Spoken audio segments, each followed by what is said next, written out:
ఉన్న బంగారాన్ని విడిపించి ఆ రోజు ఆన్లైన్ రేటుకే మేము కొంటాం. Sharma gold company. అమ్మ నమస్తే. నమస్తే అమ్మా. చాలా రోజులు అవుతుందమ్మా మీతో మాట్లాడి నేను కూడా చాలా రోజులు అవుతుంది. అవును. ఈ రోజు ఎట్లయినా సరే నేనే కూర్చొని మీతో మాట్లాడాలని డిసైడ్ అయిపోయాను అనమాట. నాకు సంతోషంగా ఉంది. అమ్మా తర్వాత ఒక విషయం అమ్మా, Hmm. పిల్లల్ని Hmm.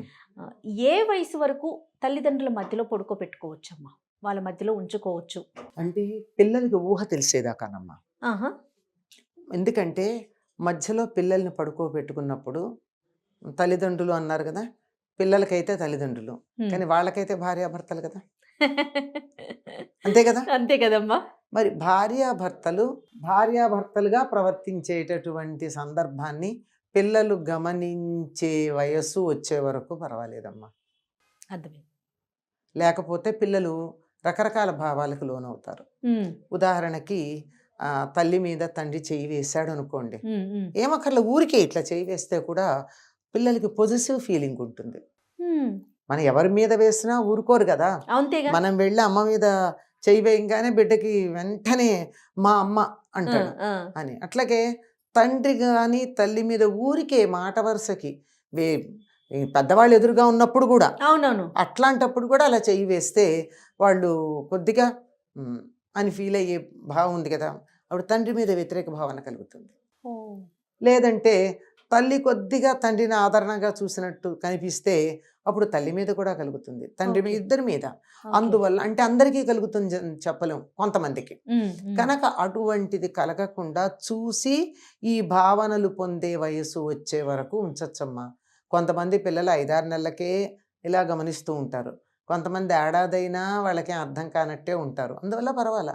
మామూలుగా చెప్పాలంటే యావరేజ్గా 2 ఏళ్ళు 2.5 ఏళ్ల తర్వాత నిద్రపోయే వరకు దగ్గర పడుకోబెట్టుకున్నా, వాళ్ళు ఒక్కసారి అంటూ నిద్రపోయిన తర్వాత పక్కనున్న ఇంకొక దగ్గరనే ఇంకొక మంచం వేసి దాని దగ్గర పడుకోబెట్టాలి. కానీ ఇద్దరి మధ్య పడుకోబెట్టుకోవడం అన్నది అంత శ్రేయస్కరమైనటువంటి పద్ధతి కాదు. అమ్మ, ఫారిన్ కంట్రీస్లో మనం చూసుకుంటే వాళ్ళకి సపరేట్గా ఒక రూమే పెట్టేస్తారు. అది అంటే గబుక్కున్న నైట్లో భయం అనిపించినా, ఏదైనా పీడకలలు వచ్చినా, అమ్మో అట్లా ఎట్లా పడుకోబెట్టేస్తున్నారా అనిపిస్తుంది మనకి. అవి పిక్చర్స్ కానీ జనరల్గా చూసినప్పుడు కానీ రూమ్ కరెక్ట్ కాదు కదా, ఏమంటారు మీ ఉద్దేశం? రూమ్ కరెక్టే కాదు కదమ్మా. కొంత వయసు వచ్చేదాకా, అంటే దరిదాపుల్లో ఏడాది వచ్చేదాకా, కనీసం 10 నెలలు వచ్చేదాకా తల్లి పక్కన పడుకోబెట్టుకోవాల్సిందే. చిన్న పిల్లలు ఓకే అమ్మా, నేను ఒక 10 సంవత్సరాల లోపు అయితే ఏంటి? 10 సంవత్సరాల లోపు అయితే మీరు అనేది.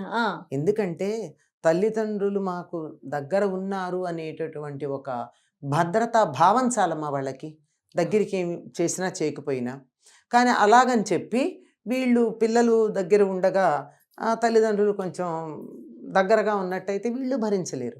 వేరే రూమ్లో పడుకోబెట్టడం కన్నా, మనకి పూర్వకాలం ఎలా ఉండేది, పెద్దవాళ్ళకు మంచం ఉండేది, దాని కింద ఇంకో చిన్న మంచం ఉండేది, ఆ మంచం లాగి పిల్లల్ని పడుకోబెడుతూ ఉండేవారు. అంచేత కావాలంటే దాన్ని కొంచెం పక్కకు పెట్టుకున్నా వాళ్ళకి అమ్మా నాన్న ఉన్నారని తెలుస్తుంది, కానీ కనపడదు కదా. ఆ విధంగా చేయవచ్చు. అనేక రకాలైన మార్గాలు ఉన్నాయి. కానీ పిల్లలకి తల్లిదండ్రుల యొక్క చేష్టలు రాత్రిపూట కంటపడడం మంచిది కాదమ్మా. ఓపెన్ గా చెప్పాలంటే అంతే. అస్సలు అది వాళ్ళల్లో రకరకాల భావాలు కలిగిస్తుంది. ముందర తల్లి మీద కానీ తండ్రి మీద కానీ వ్యతిరేక భావన కలిగించడంతో పాటు అటువంటి చేష్ట వాళ్ళు కూడా చేసే ప్రయత్నం చేస్తే అదే ప్రమాదం కదా. అంచేత వాళ్ళ కళ్ళెదురుగా ఉండకూడదు. కానీ నిద్రపోయే వరకు పిల్లల్ని దగ్గర పడుకోబెట్టుకోవడం అన్నది ప్రధానమైనటువంటి అంశం. ఎందుకంటే భద్రతా భావంతో పడుకుంటారు. ఆ తర్వాత వాళ్ళని పక్కకు జరపచ్చు. నిద్రపోయిన తర్వాత ఎత్తుకుని పడుకోబెట్టచ్చు, లేదంటే వాళ్ళని నిద్ర బాగా వచ్చిన తర్వాత లేచి పక్క పడుకోనన్నా అంటే పక్కకు వెళ్తారు, అదేం పర్వాలేదు. కానీ అప్పటి వరకు మాత్రం అది శ్రేయస్కరమైనటువంటి పద్ధతి కాదు విడిగా పడుకోబెట్టడం. ఇప్పుడు ఆ దేశాల్లో కూడా అంగీకరిస్తున్నారు కదా, కొంతవరకు తల్లి దగ్గరే ఉండాలి. ఆ తర్వాత వేరే గదుల్లో పడుకోబెట్టడం కూడా సరైన పద్ధతి కాదని. ఆ తర్వాత ఏమవుతోంది, వాళ్ళకి ఒంటరిగా ఉండడం అలవాటైపోయి అసలు ఇంకొకళ్ళ గురించిన ఆలోచన కానీ పట్టించుకునేటటువంటి లక్షణం కానీ లేకుండా తయారవుతున్నారు. నేను ఇప్పుడు అదే పాయింట్ అడగాలనుకుంటున్నాను. ఇప్పుడు నైట్ అంతా ఒక్కళ్ళే ఉండటం వలన ఇంకా మిగతా వాళ్ళతో కలవలేకపోవటం, ఎక్కడికి వెళ్ళినా అడ్జస్ట్మెంట్ అనేది లేకపోవటం, హ్మ్. ఇలాంటి ఇష్యూస్ ఉంటాయి కదమ్మా. చాలా ఉంటాయి. అసలు పక్కన ఇంకోళ్ళు తగిలితే ఉండలేకపోవడం. ఇరిటేషన్ వచ్చేస్తుంది అది. వాళ్ళకి. దాంతో కొంత వయసు వచ్చేటప్పటికి 11, 12 టీన్స్‌లోకి వస్తారు కదా! ఆ, టీన్స్‌లోకి వచ్చేటప్పటికి ఎవరైనా ఇలా ముట్టుకోంగానే వాళ్ళకి వెంటనే ఆ స్పర్శ తాలూకు అనుభూతి కలిగి ఆ స్పర్శ కోసం వెంటపడడం. ఇట్లా కూడా అవటానికి అవకాశం ఉంది కదా. ఇట్లా ఉంది. ఆ, అట్లా ఉంది. అందువల్ల ఏది కూడా ఎక్స్‌ట్రీమిటీ అన్నది పనికిరాదమ్మా. yes. మధ్యలో సమన్వయంగా ఉండాలి. ఆ, అంతే. పిల్లల్ని దగ్గర పడుకోబెట్టుకోవాలి. అట్లా అని మరీ దూరము పెట్టాలి. మరీ దగ్గరగా పట్టుకుని కావలించుకొని పడుకోకూడదు. yes. దూరంగాను ఉండాలి. చెయ్యేస్తే అందుబాటులో ఉండాలి. పిలిస్తే పలికెట్టు ఉండాలి. ఆ. అంతేగాని వాళ్ళ కళ్ళబడని దృశ్యాలు కళ్ళపడకుండా ఉండాలి. Yes. ఇది ఒక వయసు వచ్చిన పిల్లలు ఉన్నారనుకుందాం. హ్మ్. సాధారణంగా ఆడపిల్లల పక్కనైతే తల్లి పడుకుంటుంది అనుకుందాం కొన్ని సందర్భాలు. మరి మగపిల్లల పరిస్థితి ఏంటి? ఒక వయసు వచ్చిన పిల్లల దగ్గర తల్లి కూడా కొంచెం దూరంగా ఉండటమే ఉండటమే అవసరం. అవసరమమ్మా. తప్పనిసరిగా. అమ్మాయి ఇప్పుడు తల్లి తండ్రికి ఇప్పుడు పడుకునే విషయం మామూలుగా దగ్గర కూర్చోవడం, మామూలు విషయాలు తల కాదు. దువ్వడం, తలంటి పోయడం, అవసరమైతే ఆ. అవన్నీ చేయడం, ఏదో కాళ్ళు పట్టడం ఉంటాయి కదా. అవునవును. ఇవన్నీ చేయొచ్చు. కానీ పడుకునే విషయానికి వచ్చేటప్పటికి మాత్రం తల్లి అయినా తండ్రి అయినా ఒక వయసు వచ్చిన తర్వాత పక్కన పడుకోవడం అన్నది అంత శ్రేయస్కరమైనటువంటి విషయం కాదు. విడిగా పడుకోవడమే మామూలుగా పద్ధతి. ఏదో నలుగురు వచ్చినప్పుడు ఎక్కడికన్నా వెళ్తే అడ్జస్ట్ అదే. అయినప్పుడు 10 మంది మధ్యలో పడుకోవడంలో వేరు. ఆ, 10 మంది ఉంటారు, ఏ పెళ్ళికో పెడతారు, సరిపోదు చోటు, అందరూ ఒకళ్ళ పక్కన ఒకళ్ళు పడుకుంటారు. ఆ. అక్కడ సమస్య కాదు. ఓకే. మరి వయసుకు వచ్చిన పిల్లల్ని ఒంటరిగా వదిలేయొచ్చు అంటారా? పడుకోబెట్టొచ్చా సపరేట్గా? ఈ సమస్యలన్నీ ఇప్పుడే వస్తున్నాయి. పూర్వకాలం ఉండేది కాదు, నలుగురు ఉండేవారు గనక. ఇప్పుడు సంతానం ఎక్కువ ఇప్పుడు కదా. భార్య భర్త ఒక కొడుకో ఒక కూతురో ఉండేటప్పటికి ఈ సమస్యలన్నీ వస్తున్నాయి. అందువల్ల ఆమ్, శ్రేయస్కరమైన పద్ధతి అందరికీ అవకాశం ఉంటుందో లేదో నాకు అయితే తెలియదు. కానీ తల్లి తండ్రి పడుకునే పడగ్గది ఉంటుంది కదా, పిల్లలు పడుకునే పడగ్గది ఉంటుంది కదా, రెండింటి మధ్య తలుపు కనుక ఉన్నట్టయితే ఆ తలుపు దగ్గరికి వేసి గడియలు వేసుకోకుండా ఆ. వాళ్ళు ఎప్పుడు పిలిచినా తలుపు తీసుకుని వచ్చేటట్టు, లేకపోతే తలుపు దగ్గరికి వేసి ఉండేట్టు ఏర్పాటు చేసుకోవడం అన్నది చాలా శ్రేయస్కరమైన పద్ధతిగా నేను చాలా మందికి సలహా ఇచ్చానమ్మా. పిల్లలకి అందుబాటులో ఉండేలా, అందుబాటులో ఇబ్బంది ఉంటాం. లేకుండా. అమ్మా నాన్న పక్కన ఉన్నారు, ఉమ్. మనం ఈ గదిలో ఉన్నాం, మంచం సరిపోదు కనుక ఇక్కడ పడుకున్నాం, కావాలంటే తలుపు తోసుకుని పెడతాం. Yes. లేనప్పుడు ఎందుకు? ఆ, నా ప్రైవసీ నాది, వాళ్ళ ప్రైవసీ వాళ్ళది. yes, yes. అదే ఆ రకం. ఇప్పుడు బేసిక్గా మనకు ఒక కాన్సెప్ట్ ఉందనుకోండి, అమ్మా. దాన్ని బట్టి మనం చేసుకునే వెసులుబాట్లు రకరకాలుగా ఉంటాయి. ఉమ్, ఉమ్. అసలు అక్కడే మనం ఫెయిల్ అవ్వడం వల్ల సమస్యలు వస్తున్నాయి. Yes. అమ్మా, అక్కడ- ఇదివరకు ఏం చేసేవారు? పూర్వకాలంలో చాలా మంది ఉండేవాళ్ళు కదమ్మా. ఉమ్మడి కుటుంబాలు ఉండేవి. ఉమ్మడి కుటుంబాలు ఉండేవి. అందరికీ తలొక గది ఉండేది కాదు. ఆ, సాయంకాలం అయ్యేటప్పటికి పక్కలు పరిచేవాళ్ళు, పగలు పక్కలు ఎత్తేసేవాళ్ళు. ఆ. ఆ, పర్మనెంట్ మంచాలు కాదు కదా. కదా మడత మంచాలు లేదా మామూలు మంచాలు ఎత్తో పక్కన పెట్టేవారు. చక్కగా పక్కలు వేసేవారు. ఎవరి మంచం మీద వాళ్ళు ఒకే హాల్లో పడుకునేవాళ్ళు. హాలో వరండానో గదులు ఎన్ని ఉంటే అన్ని. ఇప్పుడు 10 మంది పిల్లలు అంటే 10 మంది పిల్లలు అంటే ఒకళ్ళకే కాదనుకోండి, అన్నదమ్ములు 3 నలుగురు ఉన్నారు. Yes, yes. ఈ అన్నదమ్ముల పిల్లలు వాళ్ళ పిల్లలు కలిపి 10 మంది ఉన్నారు. ఈ 10 మందికి 10 గదులు ఇచ్చుకుంటే ప్యాలెస్ కావాలి. అంతేగా. అయితే ఈ ప్రైవసీ గోల లేదేమోనమ్మా లేదమ్మా, కదా. లేదు. ఇటు తల్లిదండ్రులకి లేదు, అటు ఆ. పిల్లలకి లేదేమో అని ఇంత అనిపిస్తా ఉంది. ప్రైవసీ అనేటటువంటిది లేదు కనుకే ఆప్యాయతలు ఉన్నాయి. ఎప్పుడైతే ఈ ప్రైవసీ అని వచ్చిందో ఎవరికి వాళ్ళైపోయి ఇంకోళ్ళ గురించి పట్టించుకోకపోవడం, ఇష్టం లేకపోవడం, ఒకళ్ళకొకళ్ళు వాసన పడకపోవడం వచ్చిందమ్మా. టచ్ మీ నాట్ లాగా అయిపోయింది అయిపోయారు. కదమ్మా. అందుకే వ్యక్తులుగా ఉంటున్నాం తప్ప కుటుంబంగా ఉండట్లా మనం. బా, సూపర్ అమ్మా, నిజం చెప్పారు. Hmm. వండర్ఫుల్. Hmm. వ్యక్తులుగానే వ్యక్తులుగా మిగిలిపోతున్నాం. మిగిలిపోతున్నాం. కుటుంబం లేదు, ఒక ఆప్యాయత లేదు, ఒక యూనిటీ లేదు. దేశ సమైక్యత గురించి మాట్లాడతాం, ముందు మన ఇంట్లో గ్లోబల్ విలేజ్ అని మాట్లాడతాం, ప్రపంచంలో ఉన్న మానవులందరూ ఏకమని మాట్లాడతాం. కుటుంబంలో ఉన్న 3 4 ఏకంగా ఉండలేకపోతున్నారు కదా. ఉమ్. ఇది ఎందుకు ఆలోచించట్లా? సరే 10 మందిని కనలేకపోతే వదిలేద్దాం. కనీసం ఇళ్లలో అమ్మనో నానమ్మనో ఉంచుకుంటే పిల్లలు వాళ్ళతో ఉంటారు కదా. మనకేమో వాళ్ళు నచ్చట్లేదు, ఇద్దరం ఉద్యోగాలు చేయాలి, ఇంట్లో పెద్దోళ్ళు ఉండొద్దు. ఉమ్. అందుకని కుటుంబ వ్యవస్థను ప్రోత్సహించండి, ఎంకరేజ్ చేయండి అన్నట్టుగా ఒక లైన్. అదే చెప్పండి. ఇప్పుడు ఒకప్పుడు మా చిన్నతనంలో 5 6 పిల్లల దాకా అందరు ఉండేవాళ్ళు.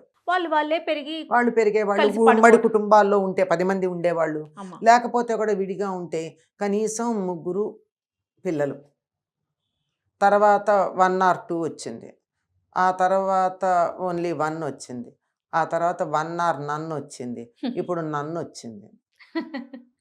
మాకు పిల్లలు వద్దనుకునే వాళ్ళు ఎంతమంది లేరమ్మా? అవునవును, చూస్తూ ఉన్నాం కదా. ఇలా వచ్చేసింది దేనివల్ల అంటే ఒక రకమైన అభద్రతాభావం పేరెంట్స్కి, పిల్లలకు కాదు. అమ్మా. మేము పిల్లల్ని పెంచలేం, ఇది పిల్లలంటే బాధ్యత, వాళ్ళని చూసుకోలేం. చూసుకోలేకపోతే ఎందుకు చూసుకోలేరు? ఉద్యోగం దేనికి? మేము బాగుండడానికి. ఇవాళ బాగున్నావు, రేపటి సంగతి ఏమిటి? అది ఆలోచించట్లేదమ్మా. ఆలోచించట్లా. ఆ, అసలు దీనికి అంతటికి గొప్ప పరిష్కారం ఉండనే ఉంది. నేను ఎప్పుడూ నా విద్యార్థులకు చెప్తూ ఉంటాను, వాళ్ళు చాలామంది నాకు ఫీడ్బ్యాక్ కూడా ఇస్తారు. అమ్మా. మీరు మీ అత్తగారినో అమ్మ అంటే ఆ ఆడపిల్లలకైతే అత్తగారు, అబ్బాయికైతే అమ్మ, ఆ, అత్తగారినో అమ్మగారినో ఇంట్లో పెట్టుకోండి. ఏమవుతుందంటే ఒకవేళ ఒక అత్తకి కోడలు పరాయిది, తిడుతుంది, విసుక్కుంటుంది, నో ప్రాబ్లం. ఉమ్, నీ పిల్లల్ని తన వాళ్ళుగా చూసుకుంటుంది కదా, ఒక నానీ కన్నా బెటర్ కదా, ఒక ఆయా కన్నా బెటర్ కదా. Why don't you think like that? yes, నువ్వు ఎంత exactly. విజిలెన్స్ పెట్టాలి ఒక ఆయానో నానీనో పెడితే? అవును. వాళ్ళు ఏం చేస్తున్నారో ఏం తెలుసు? వచ్చేప్పటికి నీట్గా ఉంటారు పిల్లలు, అంతే ఆలోచిస్తున్నారు. కానీ ముందు మరి జాగ్రత్త అట్లయితే కదమ్మా. ముందు ఇప్పుడు ఈ జాగ్రత్త. రోజుకి ఇంటికి సంబంధించి వచ్చేటప్పటికి కొంచెం ఆలస్యం అయింది, ఆలస్యం అయితే అత్తగారు తిడుతుంది, ఏమిటి నీకు ఇంట్లో పిల్లలు లెక్కలేదా, ఇంత ఆలస్యంగా వచ్చావని. ఒక నిమిషం ఊరుకో, అయిపోతుంది. చూడలేక అన్నది. ఆఫీస్లో బాస్ తిడితే పట్టలేదా, అత్తగారు తిడితే ఏం మాయరోగం పడ్డానికి? బాగా చెప్పారమ్మా. ఉమ్, నీకు నీ అత్తగారికి పడకపోవచ్చు, there is no doubt about it. అంటే ఎందుకంటే చాలామంది విషయంలో. అవునవును. కానీ నీ పిల్లలు ఆవిడ మనవాళ్ళో మనవరాళ్ళో కదా, ఉమ్, వాళ్ళని చూసుకుంటుందిగా. వాళ్ళ కోసమైనా కాంప్రమైజ్ కావాలి కదా. అది చెప్పింది. నీ పిల్లలకి ఎంత భద్రతాభావం ఉంటుంది నానీ కన్నా. ఏమవుతున్నది, వాళ్ళు ఏమంత తెలివిగల వాళ్ళు ఉంటున్నారమ్మా. ఉమ్, ఉమ్, ఈ మన పిల్లల తెలివి తక్కువతనానికి నానీల పెంపకమే కారణం. వాళ్ళ స్థాయిలోనే ఎదుగుతున్నారు పిల్లలు. అవును, మెంటల్ స్టాండర్డ్ అంతకన్నా ఎదగట్ల. అవును, అవును. మరి అందువల్ల దీనికన్నా ఎక్స్పీరియన్స్డ్ మన కుటుంబాల్లో ఉన్నవాళ్ళు, ఎంత లేదన్నా ఇంతో అంతా చదువుకున్న వాళ్ళు, వాళ్ళు అవును. అనుభవం కలిగిన వాళ్ళు, వీళ్ళు ఏదో ఒకటి మన పిల్లలు అనే ఉద్దేశంతో ఉంటారు. వాళ్ళ దగ్గరికి వదిలేసినట్టయితే చాలా విషయాలు నేర్చుకుంటారు, మనం నేర్చుకొని ఎన్నో విషయాలు నేర్చుకుంటారు. ఉమ్, కనుక కొద్దిగా ఆలోచించండి. ఎంతసేపు వాళ్ళు మనకి బరువు అని అనుకోకుండా, ఉమ్. ఇటు అమ్మనైనా అత్తగారినైనా ఎవరైనా ఎవరో అనుకోండి, ఒకరిని ఇంట్లో పెద్దవాళ్ళు. ఎవరో ఒకళ్ళు పెద్దవాళ్ళని, వాళ్ళని మూటలు, బరువులు, బస్తాలు అనుకోవద్దు. ఇదే కదా టెర్మినాలజీ వాడుతున్నారు చాలా అవునమ్మా, భయంకరంగా. అవునమ్మా. వాళ్ళ వల్ల మనకి మేలు జరుగుతుందన్న ఒక్క దృష్టితో think about the problem from other side. వాళ్ళ వైపు నుంచి ఆలోచించాలి. వాళ్ళ వైపు నుంచి, మన వైపే, మనమే, అంతేనా? వాళ్ళదేం కాదు, మనమే. వాళ్ళు ఉంటే మనకి బరువు అనుకునే దగ్గర ఆ. నుంచి వాళ్ళు ఉంటే మనకేం లాభం అన్న దృష్టిలోంచి yes. ఆలోచించుకున్నట్టయితే ఆ, బాగుంటుంది. ఇప్పుడు పిల్లలు వాళ్ళ దగ్గర పడుకుంటారు, ఆడపిల్ల అనుకోండి, మేనత్తో నాయనమ్మో వాళ్ళిద్దరూ ఒక గదిలో పడుకుంటే ఆ పిల్లకి భద్రత, మీరు హ్యాపీగా ఉండొచ్చు. yes. అంటే వీళ్ళ సుఖాన్ని చెడగొట్టే వాళ్ళు కూడా ఉంటే ఉండొచ్చు, ఆ, ఎక్కడా ఉంటారు. yes. ఇప్పుడు అందరూ అలా ఉంటారని చెప్పలేం, అలా ఉండరని కూడా చెప్పలేం.